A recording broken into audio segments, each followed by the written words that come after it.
Sources récits et images Roger Cornevin-Etton. Les Espagnols AC. Référence aux souvenirs les plus lointains et aussi aux notes du carnet que gardait en permanence avec lui monsieur Roger Cornevin-Etton. Les premiers réfugiés, la ville accepte d'en recevoir 2000 accueillis à la gare. Ils sont dans un état déplorable après un long périple dans des conditions exécrables et un arrêt forcé à la frontière espagnole pour un contrôle rapide. Après un passage rapide entre les mains de plusieurs coiffeurs, ils sont saupoudrés d'un produit contre la vermine. Les dortoirs sont organisés dans l'ancien séminaire. Il est vrai que la ville dispose d'immenses bâtiments vétustes certes, mais pratiquement inoccupés. Avec le temps les familles parviennent à s'installer mais la promiscuité est un réel problème. 6 petites villes de province pourtant éloignées de la frontière pyrénéenne se portent naturellement vers elles, accueillent des rescapés de cette guerre et à partir de cette période ma jeunesse se déroulera déamblée parmi une majorité de jeunes Espagnols de mon âge. 1936 à 1939 arrivée des réfugiés espagnols. Un couple émigré connu à ses Bujosa, le premier émigré espagnol à ses marchands de primeur place du Parquet à l'angle de la rue Billy. Nous les jeunes utilisons son hangar à Cajot cours du chapitre comme refuge et champ de bataille. Il n'apprécie pas nos incursions. Plein de bonne volonté, il accepte de jouer les bons offices avec la municipalité pour aider ses compatriotes dans la détresse. 1937 arrivée des premiers réfugiés espagnols AC. Mr Carreté est le délégué espagnol chargé des pourparlers avec le maire Charles Forget. Son fils est avec moi dans la classe de monsieur Guy. Photo statue comptée sous la neige. Janvier 1939, 1200 réfugiés sont dirigés vers divers établissements sagiens, le petit séminaire, le préventorium. Certains trouvent à se loger en ville. Photo à Sarraute enseignant AC et à Casero enseignant en Espagne, les deux premiers à gauche. Le passage de la frontière. Photo de presse. Monsieur Albert Sarraute, instituteur au cours complémentaire de ses, prend en charge les placements de nombreuses mères de familles démunies de toute ressource. Elles sont généralement employées comme femmes de ménage, et les familles françaises sont généralement heureuses de les accueillir et de les aider, tout au moins en ce qui nous concerne.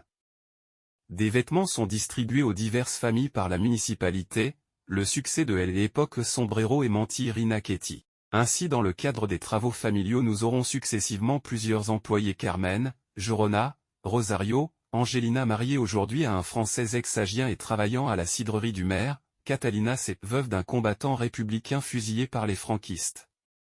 Matilda, Maria. Noms oubliés.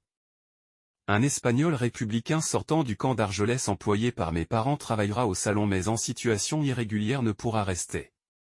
Photo 1939 Français et Espagnols accueillent les soldats anglais place du Parquet, photo prise de notre maison. Courant 1939 arrivée massive de réfugiés de Catalogne. Date imprécise. Ils seront hébergés pour la plupart au petit séminaire place Voltaire ou place du Friche. Hébergement sommaire mais semble-t-il suffisant. Familles séparées dans les grandes salles du séminaire par des cloisons légères. Dès les premières semaines, jeunes Français et Espagnols éprouvent le besoin de se mesurer. Ainsi de nombreuses batailles de Marondinde, place Voltaire ou place du Friche opposent les deux camps. Les lieux de rendez-vous pour les rencontres sont fixés d'un commun accord. Après la bataille, c'est la grande réconciliation dans une ambiance de liesse et de projets futurs. Photo cérémonie en souvenir des victimes du bombardement de juin. Malgré la vivacité des combattants, pas de gestes belliqueux de part et d'autre. José M, l'un des premiers arrivants et interprète de circonstances formées sur le tas, doit pouvoir se souvenir de cette période d'observation et d'affrontement pacifique.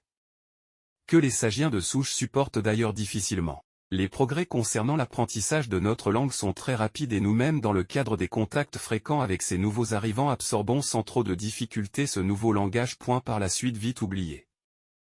Photo comptée avant 1943. Après le bombardement de la ville par les bombardiers de la Luftwaffe, les habitants prennent le chemin de la campagne. Aussi c'est à Boirouzel que nous rencontrerons nos premiers Allemands. Juin 1940, les Allemands sont là. Nous sommes maintenant une Horse-commandanture. Les souris grises employés administratives allemandes chargées de dossiers parcourent les escaliers de marbre de la mairie. Impossible d'accéder à la bibliothèque gérée par monsieur Guy, instituteur à l'école communale de C. L'arrivée des Allemands en juin 1940 ne change rien pour nous les jeunes et nous allons vivre 4 années et 2 mois sous leur autorité. Nous nous adaptons à la situation et au ticket de rationnement. Le boulanger Bockel, notre voisin, se montre très conciliant et comprend les infortunes de chacun. Il faut dire que notre rêve à tous c'est la BBC malgré la présence des Allemands dans notre salon.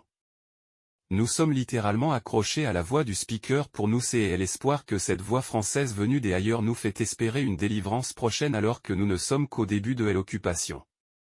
Cette occupation et les contraintes imposées par les hauts occupants ne nous empêchent pas de rêver et d'espérer une libération prochaine.